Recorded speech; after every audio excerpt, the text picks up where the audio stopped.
It feels good to be back with everyone here. You know, it's around that time in August, and it's time for NHL 19 Beta First Impressions. And another beautiful goal right there. John out here with you from Sports Day in the D, Facebook.com/TBUGunslinger, Twitter @JohnRyanOtt. There's a few things I want to cover here in this 13-minute video, talking about the game modes, the gameplay in specific, what I think is better about this game in terms of previous iterations, and why I can definitively say throughout this beta that NHL 19 is the best game in the next generation franchise. Not saying altogether, but within this franchise of Xbox One, PS4, and Switch, I believe this will be the best iteration of hockey to date. So let's get into it quickly here.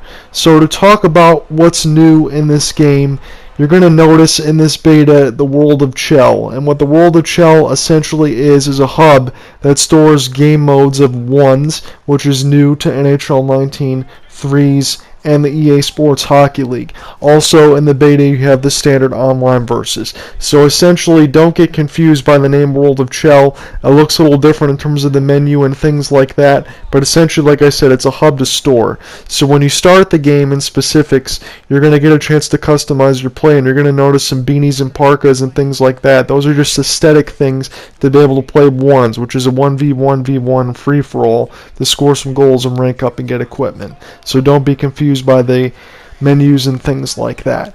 In specific, I think of what is different in terms of the customization we're going to like as far as the EA Sports Hockey League side. Now everybody knows that that mode is getting really stale throughout the years and years that it's passed. It's a lot different from NHL 09 was when it was introduced. You had more of a World of Warcraft style hub where you're able to customize completely. And then we know as we've gotten into the PS4 and Xbox One generations here that the customization was completely stripped for terms of bare bones templates and player types of guys that all had the same speed and were capped at like around 70 overall.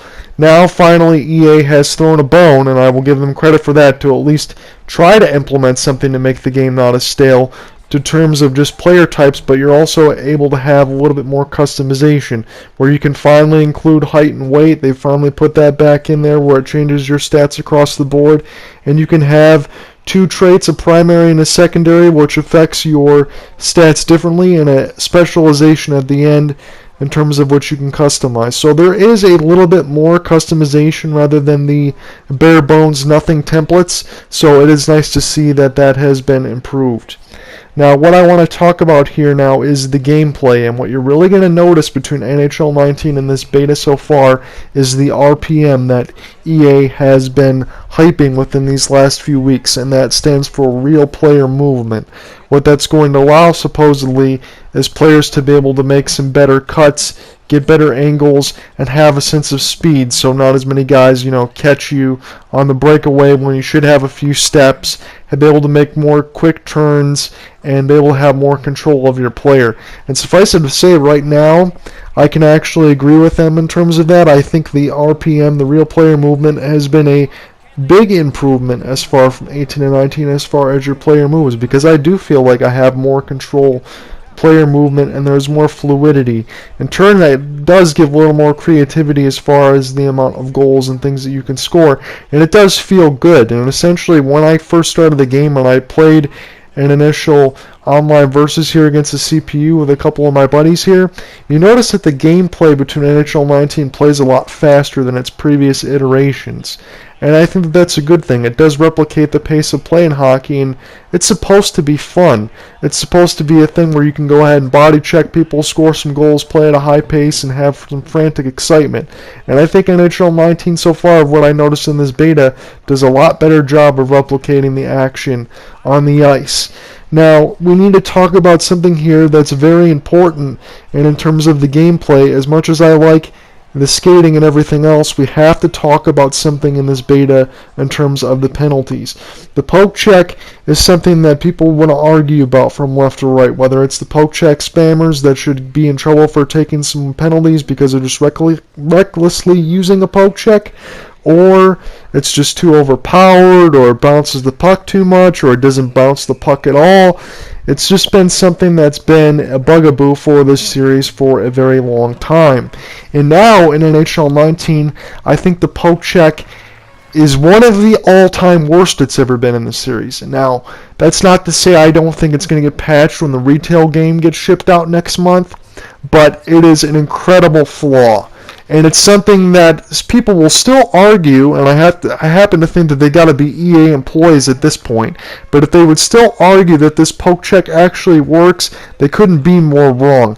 Yes, if you spam the poke check in this beta, you are going to get penalty after penalty after penalty, and games can turn into hours, and I'm not even joking about that, because I've literally seen guys take about 25 penalties in one game. And there's also the absolute opposite of that, in which you should always, if you have a good leverage situation to use a poke check, you should be able to poke the puck away for most times. And to, kind of levitate here this argument, try to lift it up here, there's a lot of other things that are unpredictable as far as this game goes, in terms of the puck bounces, your control, the way that it bounces around, the way you shoot. You don't always get to aim in the same spot. Sometimes it goes high and wide. Sometimes your body checks initiate with other players. It makes them flip in the air, it makes them flip around. They have to get up slower, get up faster. Different things. Sometimes you don't always win the face-off. Sometimes it bounces around. But the one thing in terms of unpredictability that hockey is made of is what the poke check is absolutely not in this game. If you touch even a sliver of somebody's skate, they act like they have zero balance, they fall right down, and a penalty is immediately initiated. And what that does, especially for players like myself and a lot of you out there, is it takes another element of defense away. And now with all the added freedom that you get on far of the offensive end, you have to in turn then try to play defense without another tool that's very important. So no doubt, as you've seen early throughout this video, that there was a lot of penalties. It needs to be addressed, and I hope that it will. So this is your new customization screen for the EA Sports Hockey League. You have a primary trait, which does a +5 and a -5 to something it chooses, a secondary, which I believe is +3, -3, and a specialty that you can use on offense, defense, or athleticism, depending on what you have unlocked. That orange 11 or the reddish 11 that you have on the side of the screen right now is my player level, and right now from the beta, as you've increased player levels, it has increased the amount of traits that you can use. Now you can only use 3 at a time, but the more you level up, the more traits are available to you to experiment with. Now, at least this is a nice addition, and you can see your stats in front of you, so you know exactly what your player's strengths and weaknesses are. And when you click on the player position itself, as you notice that I'm messing with the two-way forward right now, at the top left after I get out of the trait screen, you'd seen something that was labeled support. If you press in the left stick on the Xbox One or the PS4, you can label a name type on top of that so you know exactly which one that you're using. That's a pretty nice addition there to have, and at least there is a little bit more experimentation.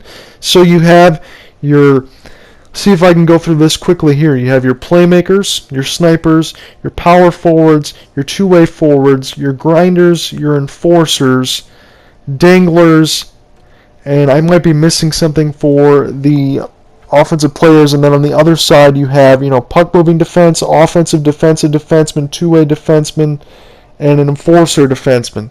So basically, as you've known throughout EA Sports Hockey League, you want to use these player classes to in turn work on the strengths and weaknesses of your team to work together to score goals and win and rank up and get bonuses for your club, which is all it is pretty much aesthetic things at this point still, in terms of your player ranks, what you can put on the ice, goal horns, fire, things like that. But it's pretty much a work together mode. And as you level up, as you see, again, I have 11 on the top right corner that you can get 5 different loadouts in this beta to use. Who knows if that's going to be changed when the game releases in September. But it's nice to have. You can swap out left and right. And then when you go into the menu itself, you can also swap in left and right. I tried to play one drop-in game. I do have some club gameplay in here as well. I tried to play one drop-in game. I actually tried to play several drop-in games, and they froze every single time. But I was able to get in some club gameplay, and essentially, I want to talk to you about this very quickly as this video is going to be coming to a close.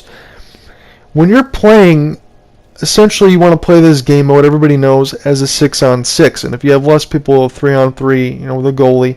But if you don't really have a 6-on-6 and you're trying to use a club to, just be a factory, move guys in and out and play games, that's one thing. But I'm going to talk about it in terms of having 2 or 3, myself, one other partner, maybe 2 at most, and trying to play this game. Now, coming from this beta, I was saying the actual NHL teams and the skating engine and everything else feels really good.